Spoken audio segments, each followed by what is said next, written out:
Hello friends, तो आज की वीडियो में हम सीखेंगे कुछ फिजिक्स के इंपॉर्टेंट टॉपिक। इनके बिना तो फिजिक्स अधूरी है। फिजिक्स में जो मोशन चैप्टर है उसके ये टॉपिक्स हैं जिसके बारे में आज हम पढ़ेंगे। तो मोशन गति जो चैप्टर है उसके बारे में मैं एक वीडियो बना चुकी हूँ। अगर आपको उस वाली वीडियो को देखना है, मोशन को समझना है, टाइप्स ऑफ मोशन समझना है, तो आप उस वीडियो को देख सकते हैं। और अगर वो वीडियो नहीं मिल रही है तो मेरे को कमेंट बॉक्स में ज़रूर कमेंट कीजिएगा, मैं आपको शेयर कर दूँगी।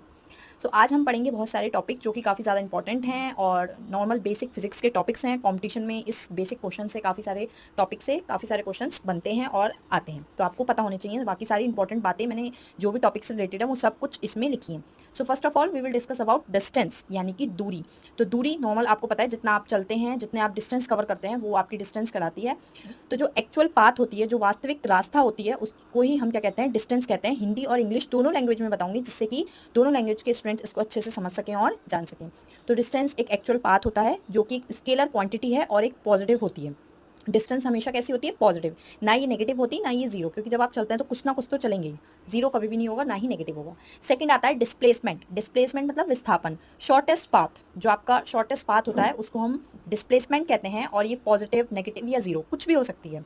ठीक है, पॉजिटिव, नेगेटिव या जीरो कुछ भी हो सकती है। और जो इसका जो फॉर्मूला है या इसको समझने की ट्रिक है वो ये है, final position minus initial position. Displacement क्या होती है? Final position minus initial position. आप जो फाइनल पोजीशन पर हैं उसमें से अगर आप अपनी इनिशियल पोजीशन को माइनस करते हैं तो आपको डिस्प्लेसमेंट मिलता है। थर्ड आता है स्पीड, चाल। आपकी स्पीड कितनी है, चाल कितनी है। नॉर्मल स्कूटी, बाइक, कार, बाकी सारे व्हीकल्स में आप स्पीड से ही देखते हैं। तो स्पीड जो है वो एक स्केलर क्वांटिटी है, एक ऐसी क्वांटिटी है जिसमें कोई भी डायरेक्शन नहीं होती है, स्केलर क्वांटिटी कहते हैं। फॉर्मूला है speed equals to distance upon time, और यूनिट होती है इसकी मीटर पर सेकंड। ठीक है, फिर आता है वेलोसिटी, यानी कि वेग, हिंदी में बोलते हैं वेग। तो वेलोसिटी क्या होती है? Rate of change of displacement per unit time.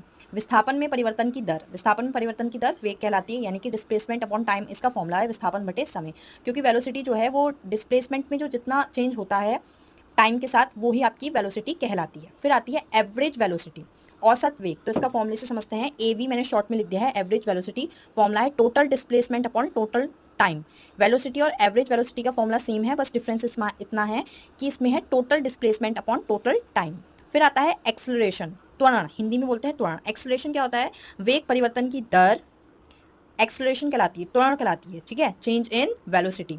तो आपका एक्सेलरेशन का फॉर्मूला होता है change in velocity upon time. ये एक वेक्टर क्वांटिटी है। देखिए वेक्टर क्वांटिटी क्या है, स्केलर क्वांटिटी क्या है, इस पर भी मैं वीडियो बना चुकी हूँ। अदिश और सदिश राशि, जिसमें डायरेक्शन होती है वो वेक्टर क्वांटिटी होती है, और जिसमें डायरेक्शन नहीं होती है वो स्केलर क्वांटिटी होती है। तो अगर आपको ये समझना है तो इस पर भी वीडियो बना चुकी हूँ। कमेंट बॉक्स में मेरे को कमेंट कीजिएगा, मैं आपको लिंक प्रोवाइड कर दूँगी। साथ ही जानेंगे हम एक्सेलरेशन की यूनिट। तो एक्सेलरेशन की यूनिट इकाई जो होती है मीटर पर सेकेंड स्क्वायर। ठीक है, वेलोसिटी से थोड़ा थोड़ा सेम होता है। तो